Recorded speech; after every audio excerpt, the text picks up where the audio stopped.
صل على سيدنا ومولانا محمد وعلى سيدنا. جی ناظرین و سامعین، پروگرام یاد الہی میں روزانہ عظیم ہستیوں کے تذکارے پاک کیے جاتے ہیں اور اس کے ساتھ ساتھ کچھ ایسے موضوعات پر گفتگو ہوتی ہے جن سے آپ کو رہنمائی حاصل ہوتی ہے.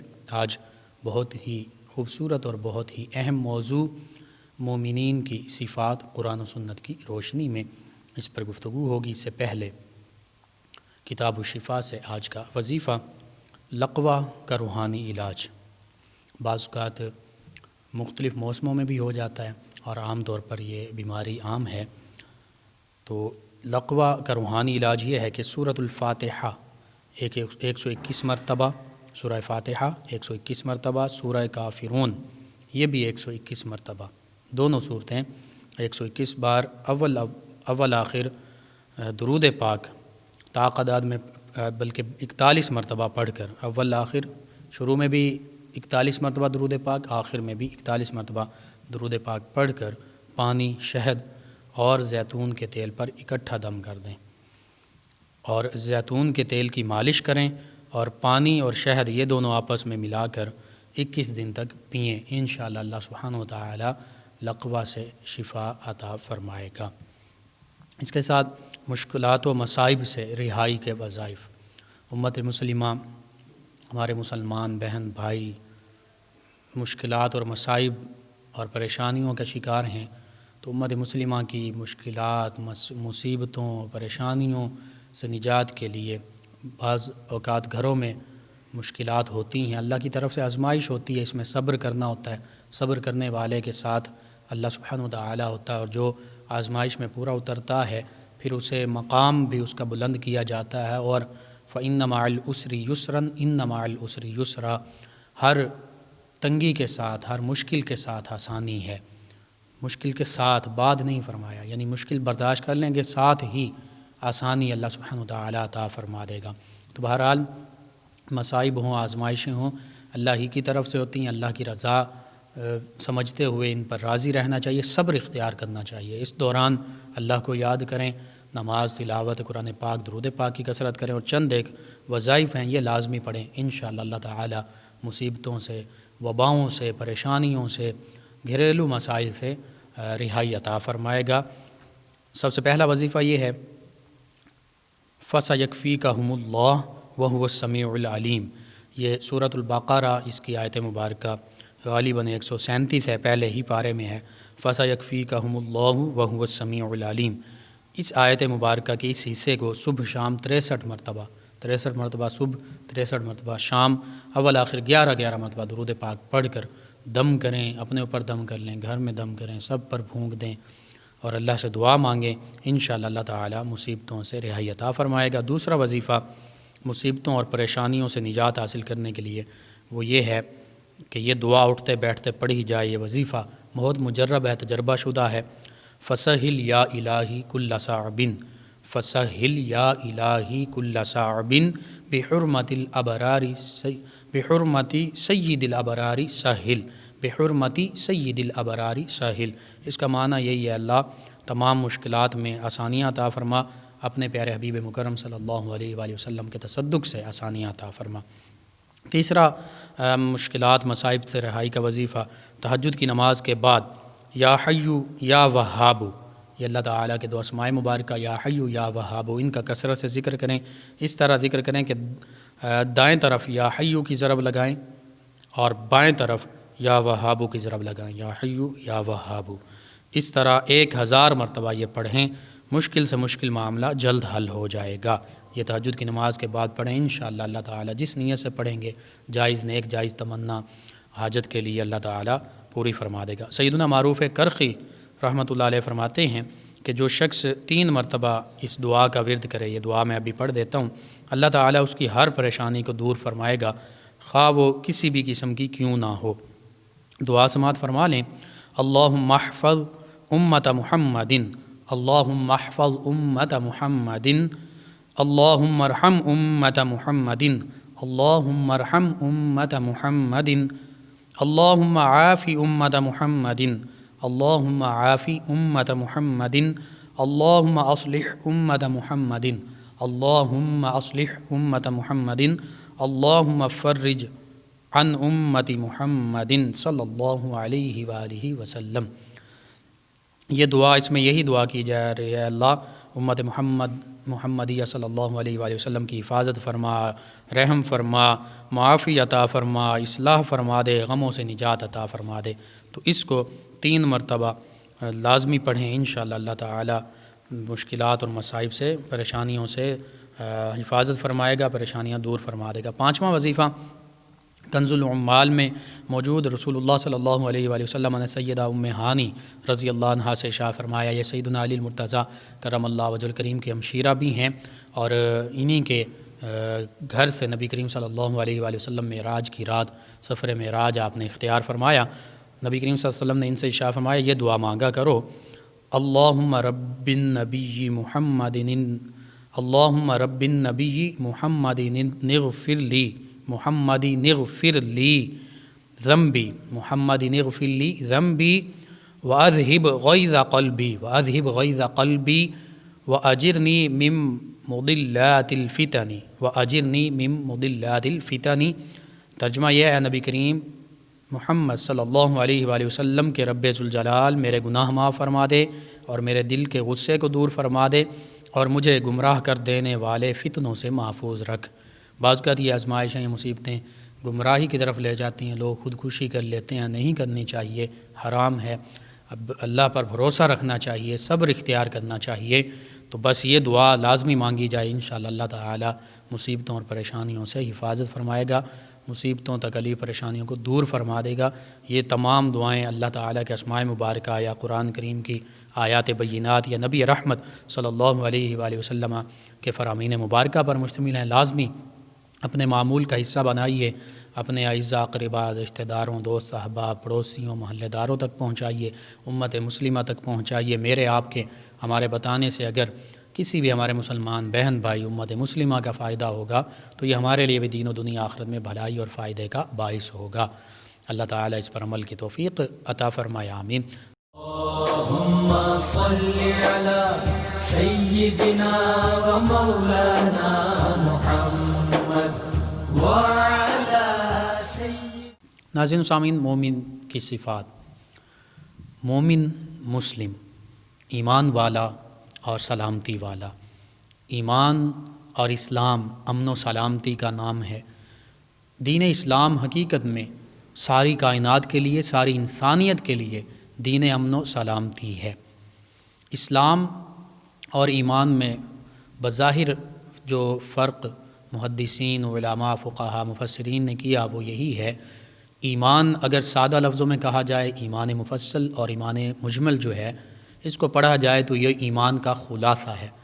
آمنت باللہ و ملائکتہ و رسلہ و کتبہ، یہ اسی طرح والیوم الآخر والقدر خیرہ و شرہ من اللہ تعالی والبعث بعد الموت، اسی طرح آمنت باللہ کما ہوا باسمائہ و صفاتہ وقبلت جمیع احکامہ، اقرار باللسان و تصدیق بالقلب۔ یہ ایمان کا خلاصہ ہے۔ اگرچہ ایمان کی شاخیں بہت زیادہ ہیں، حتیٰ کہ 70 سے زائد کا بھی ذکر ملتا ہے، اور 70 سے مراد صرف 70 کی تعداد اور گنتی نہیں، 70 نہیں، بلکہ 70 عربی میں یہ کثرت کے لیے بولا جاتا ہے، یعنی کثیر شاخیں ہیں، کثیر جہتیں ہیں، کثیر پہلو ہیں۔ بہرحال ایمان میں سب سے پہلے اللہ سبحانہ و تعالیٰ کو وحدہ لا شریک ماننا ہے، اس کے بعد اللہ سبحانہ و تعالیٰ کے تمام انبیاء و مرسلین علیہم الصلاۃ و تسلیم کی نبوت و رسالت پر ایمان لانا یہ بھی ضروری ہے۔ اگر کوئی اللہ کو معبود نہیں مانتا، وحدہ لا شریک نہیں مانتا، وہ بھی ایمان والا نہیں، وہ مومن نہیں۔ اسی طرح کسی بھی ایک نبی علیہ الصلاۃ و تسلیم، نبی رحمت صلی اللہ علیہ وآلہ وسلم تک جو 1,24,000 انبیاء و مرسلین علیہم الصلاۃ و تسلیم تشریف لائے، ان میں سے کسی بھی ایک نبی، ایک رسول علیہ السلام کی نبوت و رسالت کا اگر کوئی انکار کرتا ہے تو پھر بھی وہ مومن نہیں۔ اور پھر خاص طور پر یہ اس بات کو ماننا، دل و جان سے تسلیم کرنا کہ نبی کریم صلی اللہ علیہ وآلہ وسلم اللہ کے آخری نبی، آخری رسول ہیں، سچے نبی، سچے رسول ہیں۔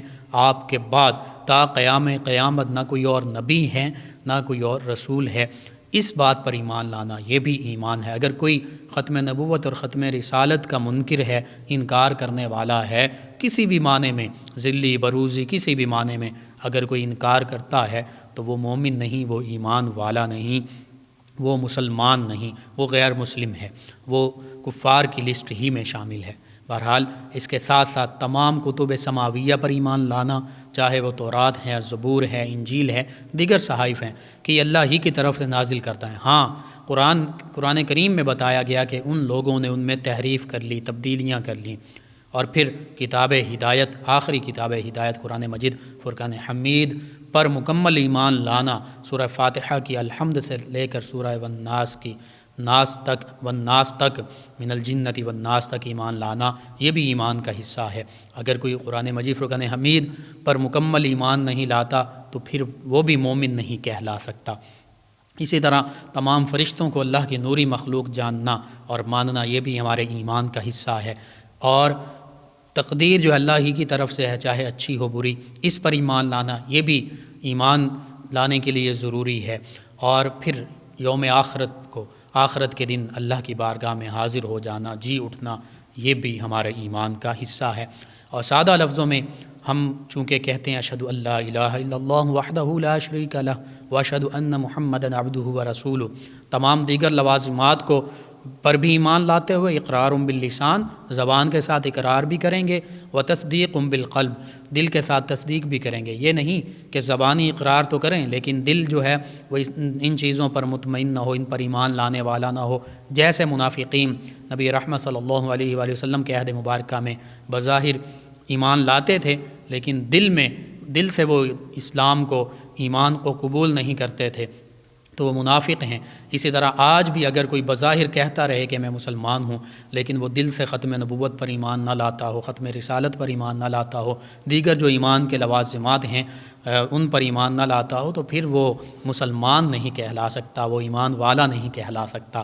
بہرحال اقرار باللسان کے ساتھ و تصدیق بالقلب بھی ضروری ہے، زبان سے اقرار کرنا بھی ضروری ہے اور دل سے تصدیق کرنا بھی ضروری ہے۔ جب زبان سے مکمل طور پر اقرار ہوگا، دل سے مکمل طور پر تصدیق ہوگی، تو پھر وہ بندہ مومن کہلائے گا۔ ایمان والوں کی کئی صفات ہیں۔ سورہ بقرہ سے شروع کریں، الذین یؤمنون بالغیب ویقیمون الصلاۃ ومما رزقناہم ینفقون والذین یؤمنون بما انزل الیک وما انزل من قبلک وبالآخرۃ هم یوقنون اولئک علی ھدی من ربہم واولئک هم المفلحون۔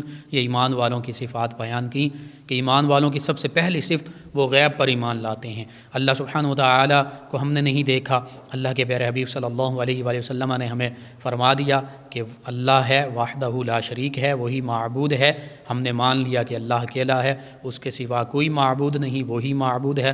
قل هو اللہ احد، اللہ نے خود اپنے حبیب مکرم صلی اللہ علیہ وآلہ وسلم کی زبان اقدس سے ارشاد فرما دیا، اور ہمیں نبی کریم صلی اللہ علیہ وسلم سے فرما دیا کہ آپ فرما دیں، اور ہم تک آپ کا فرمان پہنچ گیا۔ هو اللہ احد، وہ اللہ ایک ہے، اللہ الصمد، وہ بے نیاز ہے، لم یلد ولم یولد، نہ اس نے کسی کو جنا، نہ وہ کسی سے جنا گیا، نہ کوئی اس کا بیٹا، نہ کوئی باپ، نہ اولاد، نہ وہ کسی کی اولاد، ولم یکن لہ کفوا احد، کوئی اس کا ہمسر نہیں ہے، کوئی اس جیسا نہیں ہے، وہ واجب الوجود ہے، وہ مستحق عبادت ہے، اس کے سوا کوئی واجب الوجود نہیں، اس کے سوا کوئی مستحق عبادت نہیں۔ یہی غیب پر ایمان لانا ہے۔ الذین یؤمنون بالغیب، ہم غیب پر ایمان لاتے ہیں۔ اور پھر اللہ کے پیارے حبیب کریم صلی اللہ علیہ وآلہ وسلم بھی بظاہر ہم سے تو غیب ہیں، ہم نے نہیں دیکھا۔ اللہ سبحانہ وتعالی سب کو زیارت کی توفیق عطا فرمائے۔ ہم آپ پر بھی دل و جان سے بڑھ کر ایمان لاتے ہیں، تسلیم کرتے ہیں۔ اور پھر فرشتوں کو نہیں دیکھا، جنت جہنم کو نہیں دیکھا، کتنی چیزوں کو نہیں دیکھا، لیکن ہم سب پر، قیامت کو نہیں دیکھا، قیامت کی جو بڑی نشانیاں جو آنے والی ابھی نہیں ہم نے دیکھا، تو ہم سب پر ایمان لاتے ہیں۔ اور پھر نماز قائم کرنے والے مومن ہیں، اللہ کے دیے ہوئے رزق میں سے اللہ کے راستے میں خرچ کرنے والے مومن ہیں۔ اور پھر ختم نبوت کی ایک دلیل اس آیت کریمہ میں، والذین یؤمنون بما انزل الیک، اے پیارے حبیب صلی اللہ علیہ وآلہ وسلم، ایمان والے وہ ہیں جو آپ پر نازل ہوا، یعنی قرآن مجید فرقان حمید، اس پر ایمان لاتے ہیں۔ اور وما انزل من قبلک، جو آپ سے پہلے نازل ہوئی کتابیں ان پر ایمان لاتے ہیں۔ یہ نہیں فرمایا وما انزل من بعدک، جو آپ کے بعد نازل ہوئی ہیں ان پر ایمان لاتے ہیں۔ پتہ چلا کہ نبی کریم صلی اللہ علیہ وآلہ وسلم کے بعد جیسے آپ پر قرآن مجید فرقان حمید نازل ہوئی، آپ سے پہلے کتابیں نازل ہوئیں انبیاء مرسلین علیہ الصلاۃ والتسلیم پر، لیکن چونکہ بعد میں کوئی نبی نہیں تو کوئی کتاب نہیں، اس لیے یہاں پر بعد کا ذکر نہیں، پہلے کی کتابوں کا ذکر ہے۔ تو پتہ چلا کہ جیسے نبی بعد میں کوئی اور کتاب نہیں ہے، نبی بھی نہیں ہے، نبی کریم صلی اللہ علیہ وآلہ وسلم آخری نبی ہیں، قرآن مجید فرقان حمید آخری کتاب ہے، امت محمدیہ صلی اللہ علیہ وآلہ وسلم آخری امت ہے۔ اب تا قیام قیامت نبی رحمت صلی اللہ علیہ وآلہ وسلم ہی کی نبوت اور رسالت ہے، آپ ہی آخری نبی آخری رسول ہیں۔ اور پھر سورۃ المومنون میں مومنین کی جو صفات بیان فرمائیں، قد افلح المؤمنون الذین هم فی صلاتهم خاشعون والذین هم عن اللغو معرضون، اور آگے فرمایا والذین هم لفروجهم حافظون، اور یہ بھی فرمایا والذین هم لاماناتهم وعہدهم راعون، فرمایا اولئک هم الوارثون الذین یرثون الفردوس هم فیہا خالدون۔ مختصراً اس میں فرمایا کہ مومن فلاح پانے والے ہیں، جنت پانے والے ہیں، جو نماز بھی قائم کرتے ہیں، جو خشیت تقوی بھی اختیار کرتے ہیں، جو امانتوں کی وعدوں کی پاسداری بھی کرتے ہیں، جو فحش باتوں سے لغو باتوں سے فحاشی کے کاموں سے بچتے ہیں، دور رہتے ہیں، اپنی شرمگاہوں کی حفاظت کرتے ہیں۔ اسی طرح حدیث مبارکہ کا خلاصہ اگر سامنے رکھا جائے تو نظر کی، زبان کی، شرمگاہ کی حفاظت کرنے والے، اللہ پر کامل ایمان لانے والے، اللہ کے پیارے حبیب صلی اللہ علیہ وآلہ وسلم سے محبت کرنا اور سب سے بڑھ کر محبت کرنا حقیقی ایمان یہی ہے۔ سورۃ التوبہ کی آیات بینات پڑھیے، سورۃ المجادلہ کی آیات بینات، ان کا خلاصہ مختصراً عرض کر دیتا ہوں کہ والدین ہوں، ماں باپ ہوں، اولاد ہو، خاندان ہو، پسندیدہ مال ہوں، مال تجارت ہوں، گھر ہوں جنہیں ہم پسند کرتے ہیں، اللہ نے فرمایا اگر یہ اللہ اور اس کے پیارے حبیب صلی اللہ علیہ وآلہ وسلم کی محبت اور اللہ کے راستے میں جہاد سے تمہیں زیادہ پیارے ہیں تو تم ایمان والے نہیں ہو، پھر اللہ کے حکم کا انتظار کرو۔ اللہ فاسقوں ظالموں کو ہدایت نہیں دیتا۔ اور سورۃ المجادلہ میں فرما دیا کہ اگر یہ تمہارے یہ رشتے ناتے، سبھی رشتے ناتے، اگر یہ جو اللہ اور اس کے رسول کی مخالفت کرنے والے ہیں ان کی دوستی سے تمہیں نہیں روکتے، چاہے یہ تمہارے رشتہ دار ہوں، ماں باپ بھائی خاندان ہوں، اور اگر یہ اللہ اور اس کے رسول کے دشمن ہیں تو تم ان سے ناطہ توڑ دو۔ ایسے ایمان والے ہوں گے ہی نہیں، وہ لوگ ایمان والے ہی نہیں جو ان لوگوں سے دوستی کریں، چاہے وہ ان کے قریبی رشتہ دار ہوں۔ اور فرمایا جو ایسے ایمان والے ہیں کہ اللہ اور اس کے رسول کے دشمنوں کے ساتھ دشمنی رکھتے ہیں، یہی اولئک کتب فی قلوبہم الایمان، انہی کے دلوں میں ایمان نقش ہو چکا ہے۔ یہ ایمان کی نشانیاں ہیں۔ اور پھر اسلام کیا ہے؟ کلمہ طیبہ، نماز، روزہ، حج، زکوٰۃ، جہاد، اللہ کے راستے میں خرچ کرنا، اپنے مسلمان بھائیوں پر خرچ کرنا، یہ اسلام ہی کی تعلیمات ہیں۔ یہ مختصر سا خلاصہ ہے ایمان والوں کے لیے، مسلمانوں کے لیے، اسلام والوں کے لیے۔ اور اسلام دین امن و سلامتی ہے، پوری دنیا میں امن اور سلامتی چاہتا ہے، لیکن جہاں فساد برپا کیا جائے پھر وہاں پر اسلام جو ہے اس فساد کو ختم کرنے کے لیے وہاں پر جنگ یا جہاد جو ہے وہ فرض ہو جاتا ہے۔ اس حوالے سے وہ جہاد کا مقصد بھی مال غنیمت اور کشور کشائی نہیں ہوتا، شہادت مقصود ہوتی ہے، اور دنیا میں اس انسانیت کے لیے ظلم سے انسانیت کو نجات دلانا مقصود ہوتا ہے، ورنہ جہاد جو ہے یہ کسی پر ظلم نہیں ہے، یہ اسلام کے دفاع کے لیے، مسلمانوں کے دفاع کے لیے، حتیٰ کہ انسانوں کو عدل انصاف پہنچانے کے لیے، ان تک اللہ کی رحمتیں پہنچانے کے لیے یہ جہاد فرض کیا گیا ہے۔ اللہ سبحانہ و تعالیٰ سے دعا ہے اللہ تعالیٰ ایمان کی جو صفات ہیں، جو اسلام کی تعلیمات ہیں، ان پر ہمیں مکمل طور پر کاربند ہونے کی توفیق عطا فرمائے، آمین۔ اللہم صلی علی سیدنا و مولانا محمد وعلی سید۔ ناظرین سامعین، اس دوران ہمیں جوائن کیا ہمارے لسنر ہیں انعام خان بھوانا سے، ضلع چنیوڑ سے، نوکری کے حوالے سے کہتے ہیں وظیفہ بتایا تھا، خود نہ پڑھ سکیں تو کیا کوئی اور والد یا کوئی اور اس کی جگہ پہ پڑھ سکتا ہے؟ جی وہ بھی پڑھ سکتے ہیں، لیکن بہتر یہی ہے آپ خود بھی پڑھیں، کوشش کریں، یہ بھی بہتر ہے۔ بہرحال دوسرے بھی پڑھ سکتے ہیں۔ طاہرہ صاحبہ انہوں نے کہا بری عادات چھڑوانے کے لیے وظیفہ بتا دیں۔ اس حوالے سے سورہ یاسین جو ہے یہ پڑھ کر آپ صبح شام پانی پر دم کر کے پلاتے رہیں۔ ختم شریف کا صحیح طریقہ اور خاص ایام میں پڑھ سکتے ہیں۔ جی قرآن پاک کی تلاوت جو ہے، جو خواتین کے ایام ہیں ان میں وہ قرآن پاک نہیں پڑھ سکتی، نماز روزہ یہ بھی منع ہے۔ تو اس حوالے سے یہ ہے کہ کوئی گھر کے دیگر افراد پڑھ لیں، یا وظیفے اور دعا کے طور پر پڑھی جا سکتی ہے، لیکن بہتر یہی ہے کہ گھر کے دیگر افراد جو ہیں وہ پڑھ لیں۔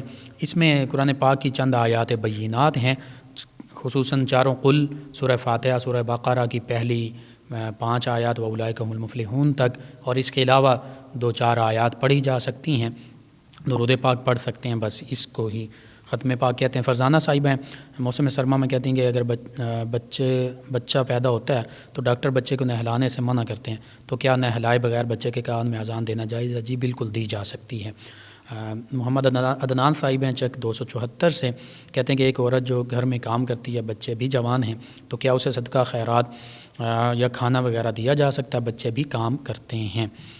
اس حوالے سے یہ ہے کہ اگر تو ان کا گھر کا معاملہ بہتر ہے تو پھر آپ کوشش کیجئے کسی اور مستحق کو دے دیجئے، لیکن اگر آپ کو کوئی اور مستحق نہیں ملتا، جو صدقہ ہے یہ کسی بھی مسلمان کو جو صاحب نصاب نہ ہو، صاحب نصاب بھی کھا سکتا ہے عام طور پہ، بہرحال انہیں دیا جا سکتا ہے، جو آپ کے گھر میں یا کسی بھی گھر میں کام کرتی ہیں انہیں دیا جا سکتا ہے، صدقہ خیرات دی جا سکتی ہے۔ بہتر بہرحال پھر بھی یہی ہے کہ کسی مستحق کو دے دیں، جس کو کوئی کھانے پینے کا، کوئی کھلانے پلانے والا نہیں، کوئی انتظام نہیں ہے، کوئی یتیم بیوہ، کوئی دیگر معذور ہیں، کوئی کمانے والا نہیں، بہتر یہی ہے۔ شبیر صاحب سمندری سے کہتے ہیں کہ کورٹ سے خلا لی تھی، دونوں کی رضامندی سے خلا ہوئی تھی، تو اس کو کافی 1 سال یا 2 سال کا غالباً انہوں نے لکھا، عرصہ بھی گزر گیا، تو کیا اب دوبارہ صلح کی گنجائش ہے؟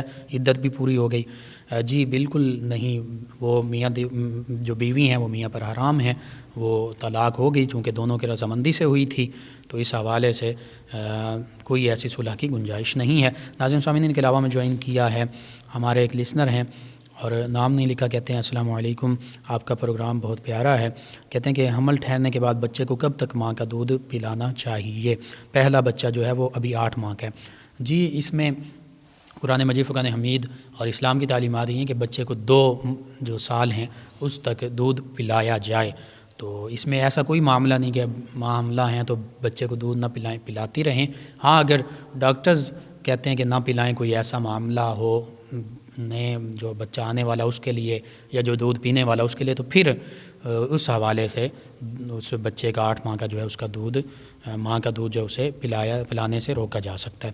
ناظرین سامعین، کے علاوہ ہمارے ایک لسنر ہیں حسنین صاحب کے، پہلی بار کہتے ہیں میں نے پروگرام آپ کا سن رہا ہوں، بہت پیارا ہے۔ انہوں نے اپنا ایک لکھا ہے کہ سچ بولتا ہوں لوگ یقین نہیں کرتے، جھوٹ بولتا ہوں تو یقین کرتے ہیں، لوگوں کو سکھاتا ہوں استاد بن جاتے ہیں، اس حوالے سے اپنا ایک انہوں نے لکھا، تو کہتے ہیں لوگوں کی پریشانیاں برداشت نہیں کر سکتا۔ بہت اچھی بات ہے، اللہ تعالیٰ اجر دینے والا، لوگوں سے اجر کی توقع ہی نہیں کرنی چاہیے۔ انشاءاللہ آپ اللہ سے بھلائی کی امید رکھیں، اللہ تعالیٰ آپ کے ساتھ بہتری فرمائے گا۔ آپ اللہ کی مخلوق کے ساتھ بہتری کرتے ہیں تو اس کا بدلہ جو حل جزاء الاحسان الا الاحسان، احسان کا بدلہ احسان ہی، اور اللہ ہی اچھا صلہ اجر اس دنیا میں بھی اور آخرت میں عطا فرمانے والا ہے، اس لیے آپ کو پریشان ہونے کی ضرورت نہیں، اللہ پر بھروسہ رکھیں۔ ان کے علاوہ فاطمہ صاحب ہیں فیصل آباد سے، کہتی ہیں السلام علیکم۔ جی وعلیکم السلام، کہتی ہیں میں آپ کا پروگرام روزانہ سنتی ہوں۔ آپ نے کوئی وظیفہ پوچھا لیکن وظیفہ مکمل پوچھا نہیں کہ کیا وظیفے کا نام نہیں لکھا، کس چیز کا وظیفہ، دوبارہ لکھیں انشاءاللہ آپ کو میں عرض کر دوں گا۔ ایک اور ہمارے لسنر انہوں نے کہا لقمان بھائی کیا حال ہیں؟ جی الحمدللہ، کہتے ہیں آپ کا انداز بیان بہت اچھا ہے بھائی، نظر بد کا کوئی وظیفہ بتا دیں۔ جی نظر بد کے لیے سورۃ نون والقلم ما یسطرون، یہ 29ویں پارے کی دوسری سورت، اس کی آخری دونوں آیات بینات بسم اللہ الرحمن الرحیم کے ساتھ 3 مرتبہ یہ پڑھ کر نظر بد والے بچہ ہے یا بڑا اس پر دم کر دیں، اللہ تعالیٰ شفا عطا فرمائے گا۔ مسز رخسانہ صاحبہ کا السلام علیکم بھائی۔ جی وعلیکم السلام، کہتے ہیں اللہ تعالیٰ آپ کو صحت مند زندگی دے، آمین۔ کہتے ہیں 4 بچے ہیں، چھوٹے چھوٹے ہیں، تو کیا عورت آپریشن کروا سکتی ہے؟ گناہ تو نہیں ہوتا؟ 4 اچھا، یہ انہوں نے کہا کہ بچے ان کے 4 ہیں، تو آپریشن اس حوالے سے کہ بچے نہ ہوں، تو اسلامی تعلیمات تو یہی ہیں، بہتر یہی حدیث مبارکہ کا مفہوم ہے۔ نبی رحمت صلی اللہ علیہ وآلہ وسلم نے جب نکاح کے لیے جو مردوں کو خاص طور پر حکم دیا تو فرمایا کہ کنواری اور محبت کرنے والی جو ہوں خواتین ان سے نکاح کرو، اور یہ بھی فرمایا گیا تاکہ بچے زیادہ ہوں، جب بچے زیادہ ہوں گے تو امت مسلمہ جو ہے اس کی تعداد زیادہ ہوگی، اور فرمایا گیا کہ امت مسلمہ کی تعداد زیادہ ہونے کی وجہ سے میں فخر کروں گا کہ میرے امت کی تعداد بہت زیادہ ہے۔ تو اسلام کی تعلیمات یہی ہیں، بہرحال اس حوالے سے بہتر یہی معاملہ جو اسلام کی تعلیمات ہیں اس پر عمل پیرا ہوا جائے۔ ناظرین سامعین، ان کے علاوہ ہمیں جوائن کیا ہمارے لسنر ہیں، کہتے ہیں بھائی میں کافی دن سے میسیج کر رہی ہوں، لیکن آپ نے میسیج پڑھا نہیں. چلیں جی, آپ نے نام نہیں لکھا تو آپ کا میسیج پڑھ تو دیا, نام بھی نہیں لکھا تو کیسے پتہ چلے کہ آپ نے ہمیں میسیج کیا. ناظرین سامعین, ان کے علاوہ ہمیں جوائن کیا ہے تبسم صاحبہ غالباً, اور منزہ اور تبسم کا معنی پوچھا ہے. منزہ کا معنی ہے پاک اور تبسم کا معنی ہے مسکراہٹ, اور کہا کہ السلام علیکم. جی وعلیکم السلام, آپ کا شکریہ. ناظرین سامعین, ان کے علاوہ ہمارے ساتھ ہیں ہمارے دیگر لسنرز. آپ 2-3 لسنر جو ہیں ان کے سوالات کے جوابات رہتے ہیں. انشاءاللہ کل ہم اپنے پروگرام کا حصہ بنائیں گے. ناظرین سامعین, پروگرام کا وقت ختم ہوا چاہتا ہے. انشاءاللہ کل صبح 8 بجے دوبارہ آپ سے ملاقات ہوگی. پروگرام یاد الہی میں اپنے میزبان محمد لقمان رضا اور ہماری ٹیم کو اجازت دیجیے. اللہ نگہبان. اللهم صل على سيدنا ومولانا